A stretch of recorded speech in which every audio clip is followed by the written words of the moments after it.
Bentar ya. Biar lengkap. Baik, terima kasih rekan-rekan wartawan sudah meliput acara upacara dalam rangka Hari Guru Nasional dan juga sudah berkenan untuk kita berbagi informasi. Silakan kalau ada yang mau ditanyakan terkait dengan acara hari ini. Terkait sertifikasi tadi yang ada 3 prioritas, salah satu yang pertama disebutkan bahwa Kemendikbud akan meningkatkan kompetensinya itu kualifikasi D4 atau S1. Nah, yang saya tanyakan apakah masih banyak guru yang tidak S1 sementara Undang-Undang Guru dan Dosen itu mewajibkan harus S1. Ya, itu yang tadi saya sampaikan bahwa masih banyak guru yang belum berpendidikan D4 atau S1. Dan ini memang kita lihat sebagai sebuah realitas di mana memang banyak guru yang, mohon maaf, menjadi guru itu tidak dengan perencanaan.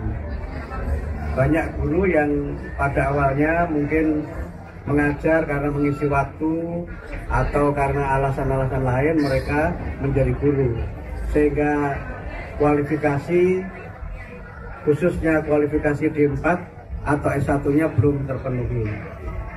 Yang kedua juga memang karena ada beberapa kendala tertentu mengapa sebagian dari guru kita ini belum berpendidikan D4 atau S1. Sebagian mungkin karena letak geografis di mana mereka tidak berkesempatan untuk belajar, atau yang kedua karena mungkin alasan ekonomi sehingga mereka belum mampu melanjutkan ke jenjang D4 atau S1. Sebagian mungkin juga karena alasan keluarga, tapi kita belum tahu. Ya, intinya kami berusaha untuk pemenuhan kualifikasi D4 atau S1 sebagai amanat Undang-Undang Guru dan Dosen yang kalau kita lihat itu kan sudah hampir 20 tahun yang lalu kan, undang-undangnya tahun 2005, sekarang 2024 sudah 19 tahun yang lalu, tapi pemenuhannya memang belum terjadi. Mudah-mudahan pada mulai tahun ini kami berusaha untuk secara bertahap memberikan kesempatan kepada para guru untuk nanti dapat melanjutkan D4 atau S1. Skemanya bagaimana, jumlahnya berapa, nanti kami akan sampaikan berikut, nanti bisa dijelaskan oleh Bu Dirjen Guru. Tentu semuanya akan mengikuti kemampuan anggaran yang kita miliki, dan kami juga berusaha untuk dalam pemenuhannya nanti akan bekerja sama dengan instansi-instansi yang terkait. Ada berapa jumlah yang tidak S1? Berapa, Bu?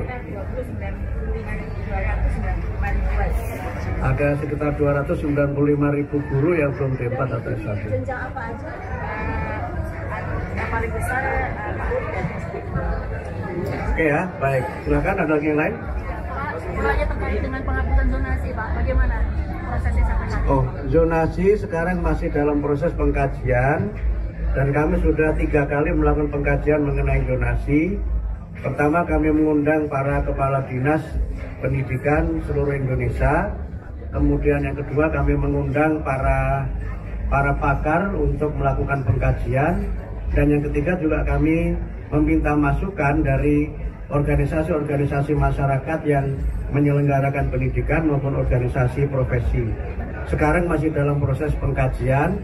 Mudah-mudahan pada bulan Februari sudah bisa kita umumkan, sehingga pada tahun ajaran baru 2025-2026 sistem zonasi yang kita lakukan berdasarkan masukan dan evaluasi itu nanti akan dapat kami terapkan. Pak,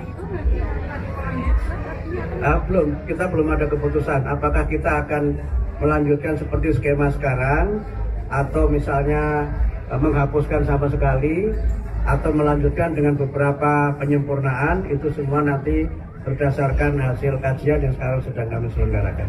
Pak Menteri, beberapa tahun yang lalu dikumandangkan mengenai Undang-Undang Perlindungan Guru. Sekarang bagaimana kelanjutannya, Pak? Jadi kalau kita lihat, Pak Yos, perlindungan guru itu sebenarnya sudah diatur dalam Undang-Undang Guru dan Dosen. Walaupun memang dalam pelaksanaannya belum berjalan sebagaimana mestinya. Nah, untuk pembuatan undang-undang ini tentu kami akan bekerja sama dengan DPR karena kewenangan menyusun undang-undang itu ada pada DPR. Apakah nanti dari inisiatif DPR atau inisiatif pemerintah dalam kementerian, nanti kita lihat perkembangannya. Tapi yang sekarang kami coba lakukan berdasarkan undang-undang yang ada dan berbagai peraturan yang ada, kami coba laksanakan secara maksimal dengan seperti yang saya sampaikan juga kerjasama dengan pihak-pihak terkait, khususnya dengan kepolisian, agar berbagai persoalan yang dialami oleh para guru menyangkut pengalaman sebagai korban tindakan kekerasan itu tidak terulang lagi di masa yang akan datang.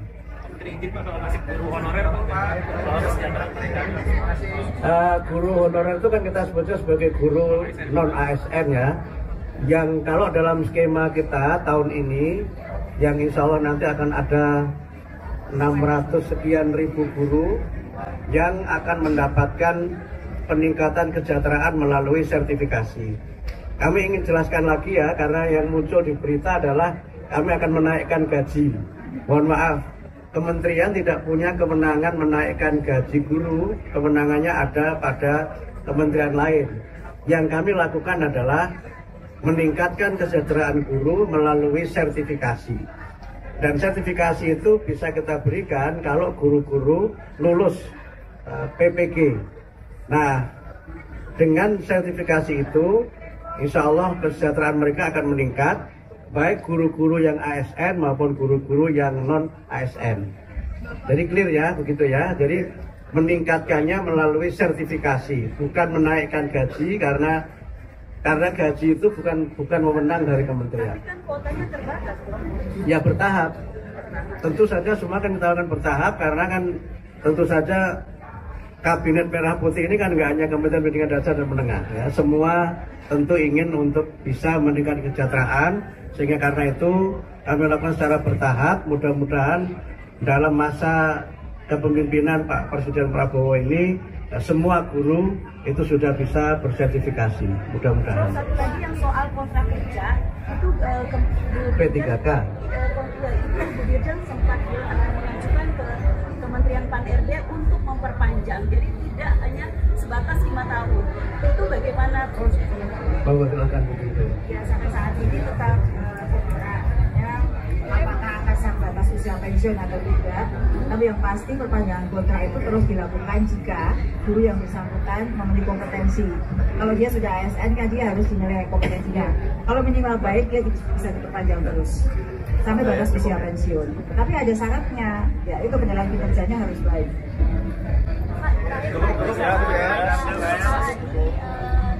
Bogor yaitu viralin makanan yang tak sesuai, makanan yang saya dipanggil sama gurunya.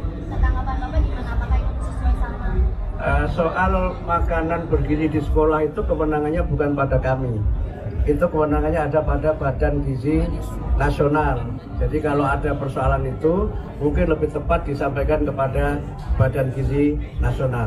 Saya kira demikian ya. Sekedar informasi tambahan, nanti akan ada lagi puncak peringatan Hari Guru tanggal 28 November di Jakarta, di Velodrome di Rawamangun. Mudah-mudahan nanti Pak Presiden berkenan hadir, dan kami juga nanti mudah-mudahan juga bisa mengundang saudara-saudara sekalian dan bisa berbagi informasi terkait dengan puncak peringatan Hari Guru Nasional 2024. Terima kasih semuanya. Terima kasih Bapak.